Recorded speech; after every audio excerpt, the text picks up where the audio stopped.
women's football and men's football in this country, right? We had a situation in 1920 where women's football was more popular than men's football, and then the all-male FA banned women's football for 50 years.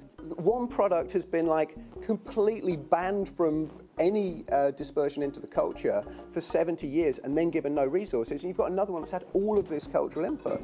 So I don't think should women and men be paid the same in sport is even an interesting question. But of course they should be paid the same in sport, right? There's no inherent characteristic that means that people want to watch women doing sport less than they want to watch men doing sport.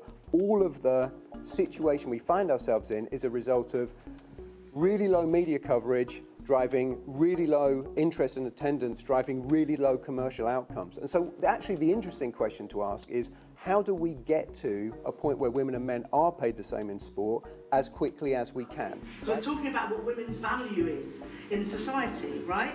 And actually we have a different value in the sense of, whether it's interesting to watch women play sport. I mean, the US women's national team is a brilliant example for this, right?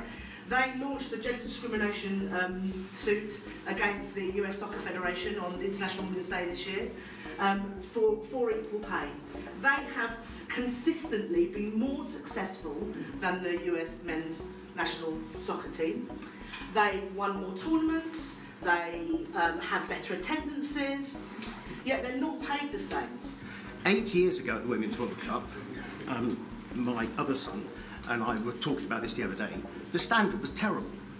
In 2 successive World Cups, that standard has gone up enormously. And what people are really wanting is to watch the skill and the investment that's been put into women's football in them, although it's probably not enough. 7.5 million last night in France. The opening game got 10.6 million. Just to give an indication of that, the average across the group stages of the men's World Cup in France was 10.2 million. In Brazil, 19.7 million saw the women's team victory against Jamaica. And in this country, the BBC, 3 of the women's matches are among the top 10 of the most watched football games of this year so far. So, it's hard to say that the demand isn't there. No, so tell us what you think. What do you think? Are you watching the World Cup? Yeah. And what do you think? I think it's just as good. It's just like people's mentality.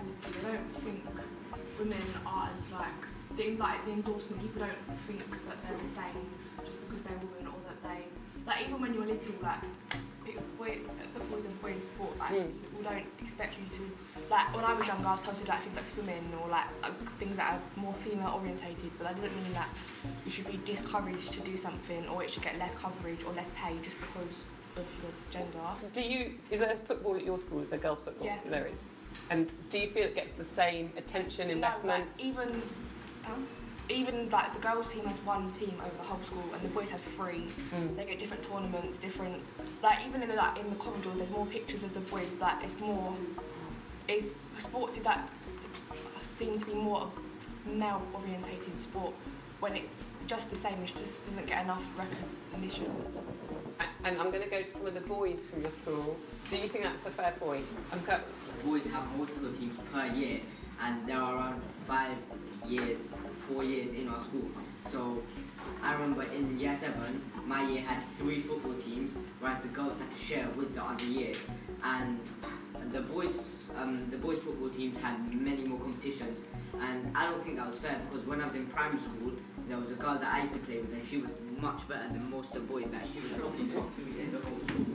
And then we come to secondary school, and all of a sudden we're not allowed to play with them anymore. Yeah. And I think toxic masculinity has something to do with that. So, quite interesting comparison with horse racing and women coming into the sport. So our entry level is 50-50 of male and females entering the sport who want to then go on to become performers in the sports and jockeys.